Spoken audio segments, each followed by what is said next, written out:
Dernière séquence avec notre invité Alain Madelin, ancien ministre de l'économie et des finances sur Europe 1, avec Georges Fenech et Victor Ayrault. Je vous propose, Alain Madelin, une sorte de conclusion sur les 5-6 minutes qui nous restent pour évoquer cette crise. Il y en a qui disent qu'il faut faire un boycott des produits américains. Il y a le président français qui a dit je mets au défi tous les industriels français de ne pas se la jouer solo et de faire front commun contre les Américains.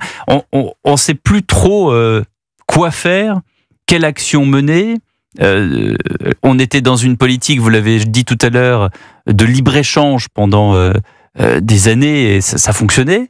Vous nous dites que la crise qui est maintenant est arrivée avant l'arrivée de Donald Trump à la Maison-Blanche. Force est de constater qu'aujourd'hui, j'ai l'impression que même au plus haut niveau des États, on ne sait plus trop quoi faire. Difficile de répondre à cette question. Si, imaginez que Donald Trump dise, ou plusieurs personnes disent ensemble, ce qu'il faut, c'était un moyen de pression, mais notre objectif, c'est de faire des zones de libre-échange, ça va prendre le temps qu'il faut dans la négociation, mais notre objectif, c'est ça. Ça provoquerait un effet de souffle sur les marchés, les gens reprendraient confiance, ça n'aurait pas réglé la deuxième vague que j'annonçais, la crise de liquidité, ça ne l'aurait pas réglé, mais ça permettrait de respirer, et pour peu qu'on soit conscient de ce que j'ai dit tout à l'heure, on aurait sans doute le temps les moyens de trouver à soigner cette crise de liquidité. Voilà, je n'y crois guère, mais ce serait une possibilité. Il faudrait que Donald Trump soit conscient de l'absurdité de sa politique, et il faudrait ça n'arrivera pas. Et il faudra ensuite que les banques centrales comprennent ce qu'est une monnaie, ce qui n'arrivera pas non plus.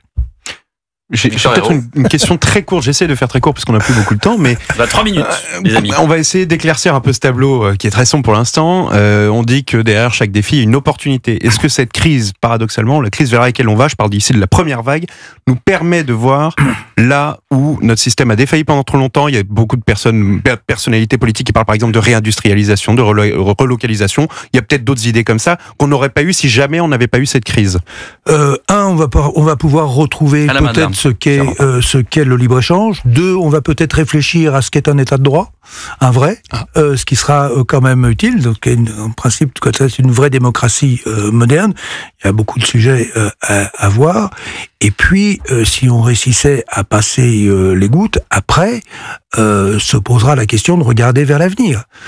Les 10 prochaines années vont être les 10 plus stupéfiante de toute l'histoire de l'humanité, sous le poids du progrès technologique et scientifique, qui accélère à une vitesse qui dépasse tout ce que l'on peut imaginer.